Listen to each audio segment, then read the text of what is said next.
Hello friends, કેમ છો? મજામાં? તો આજે એકદમ સરસ ચટપટું એવું આપણે અથાણું બનાવ્યું છે.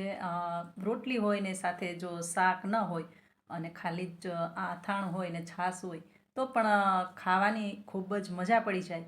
એટલું ટેસ્ટમાં એકદમ એવરેસ્ટ ચટાકેદાર આપણે આ જિંજર ગાર્લિકનું અથાણું છે.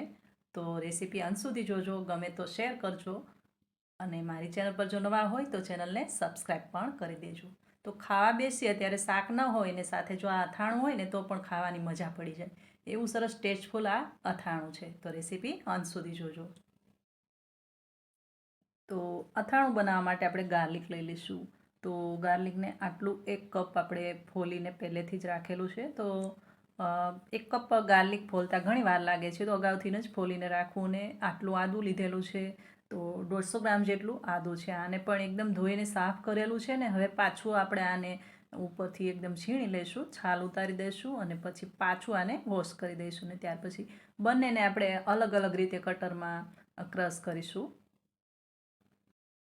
હવે અહીંયા છે ને આદું તમે જ્યારે છીણો ને ત્યાર પછી પણ આને એકદમ સરસ ધોઈને સાફ કરી લેવાનું છે અને એકદમ સરસ કોરું પણ કરી દેવાનું છે. મતલબ કોઈ કપડાં વડે જો દબાવશો, એકદમ હાથ વડે પ્રેસ કરશો તો થોડું કપડામાં પાણી આવી જશે ને એકદમ કોરું થઈ જશે. હવે આ રીતે આ કટર લીધેલું છે અને આ જેટલું ગાર્લિક છે ને બધું આપણે આની અંદર એડ કરી દઈશું અને એકદમ સરસ આને ક્રશ કરી લઈશું. તો આને ક્રશ કેટલું કરવાનું છે કે આખા ભાગું રાખવાનું છે, બિલકુલ એકદમ ચટણી નથી બનાવવાની. આપણે આને થોડું આખા ભાગું જ આપણે રહેવા દઈશું, જેથી કરીને આપણે અથાણું જ્યારે ખાઈએ ત્યારે એમાં જે આ લસણની કળી છે એના નાના નાના નાના નાના પાર્ટ્સ આવે. તો એટલા માટે આપણે એકદમ ચટણી નથી બનાવવાની અને આને ક્રશ કરી દઈશું કોઈ આ રીતે. જોઈ શકો છો.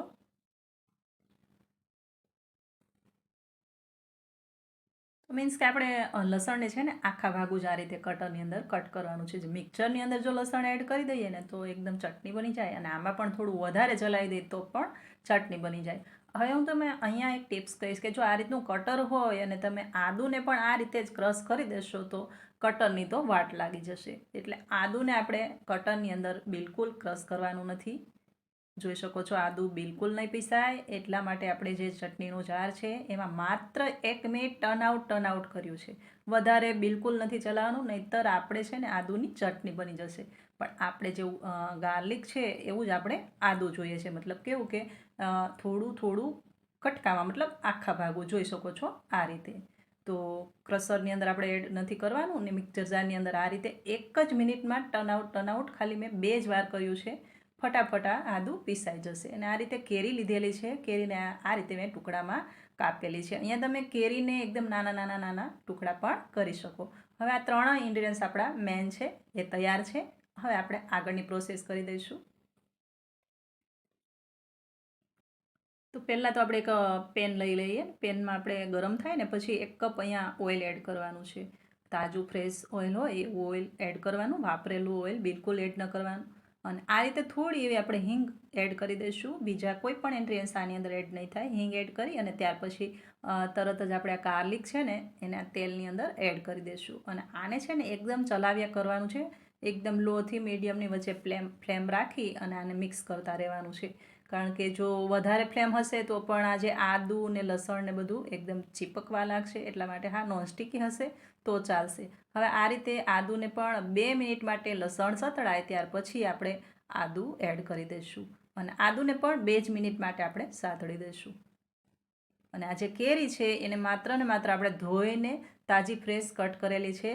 આને મીઠું કે હળદરવાળા પાણીમાં બિલકુલ રાખેલી નથી. આવી જ તાજી ફ્રેશ આપણે કેરીને લેવાની છે અને ડાયરેક્ટ જ આપણે આ અથાણું બનાવી શકીએ છીએ અને સ્ટોર પણ કરી શકીએ છીએ. પણ જો સ્ટોર કરો તો ફ્રીજમાં રાખવું પડશે અને આખા વર્ષ માટે જો સ્ટોર ન કરવું હોય ને તાજું તાજું બનાવવું હોય તો તમે બહાર પણ રાખી શકો. હવે આ જ્યારે એસ્કેનો ખાટો મસાલો છે, ખાટા અથાણાનો, અને 1 કપ લીધેલો છે. આની અંદર આપણે એડ કરી દઈશું, મિક્સ કરી દઈશું. અને હા, જ્યાર પછી આ તમે આદું છે, લસણ છે, બધું બરાબર સતળાઈ જાય પછી ઠંડુ પડે ત્યાર પછી જ આ કેરી અને આ એસ્કેનો જે અથાણાનો સંભાર મસાલો આવે છે, ખાટા અથાણાનો મસાલો, એ 1 કપ ભરીને આપણે એડ કર્યું છે. મતલબ લગભગ બધી જ ક્વોન્ટિટી છે ને સેમ માત્રામાં છે. એટલે જો સેમ માત્રામાં બધી જ ક્વોન્ટિટી લઈ લેશો ને તો એકદમ સરસ ચટપટું ચટાકેદાર એવું અથાણું બનીને તૈયાર થશે. અને આને એકદમ સરસ આપણે મિક્સ કરી દઈશું. અને હા ફ્રેન્ડ્સ, બીજી એક વાત કે હવે આપણું અથાણું તો બનીને તૈયાર છે, મતલબ જિંજર ગાર્લિકનું અથાણું એકદમ ટેસ્ટફુલ બની ગયું છે. પણ આની અંદર આપણે થોડું રૂખું સૂકું છે, તો આને 2 દિવસ તો આમ જ ઢાંકીને આપણે બહાર રહેવા દેવાનું છે. બરણીની અંદર બિલકુલ નથી ભરવાનું, અને ત્યાર પછી જોવાનું છે કેટલું ઓઇલ આમાંથી રિલીઝ થાય છે. જો ઓઇલ ઓછું હોય તો ઉપરથી તમારે ઓઇલને ગરમ કરી ઠંડુ કરી અને રેડવાનું છે. તમે લોકો અથાણા બનાવો છો સેમ એ જ પ્રોસેસથી. હવે અત્યારે તો આપણે આ જારની અંદર ભરી દઈશું ને 2 દિવસ આમ જ રહેવા દઈશું. ત્યાર પછી જોઈશું કે તેલ કેટલું રિલીઝ થાય છે. તેલ જો ઓછું રિલીઝ થશે તો આપણે ઉપરથી પાછું બીજું તેલ એડ કરી દઈશું. કેટલું કે અથાણું આપણું ડૂબી જાય એટલું તેલ આપણે એડ કરી દઈશું. અને બહાર રાખશો તો પણ ને બગડે, અને જો ઝાઝું બનાવતા હોય ને આખા વર્ષ માટે બનાવતા હોય તો ફ્રીજમાં રાખવું પડશે. તો આવી જ અવનવી રેસીપી સાથે આપણે મળતા રહીશું. ત્યાં સુધી આવજો. Thank you for watching.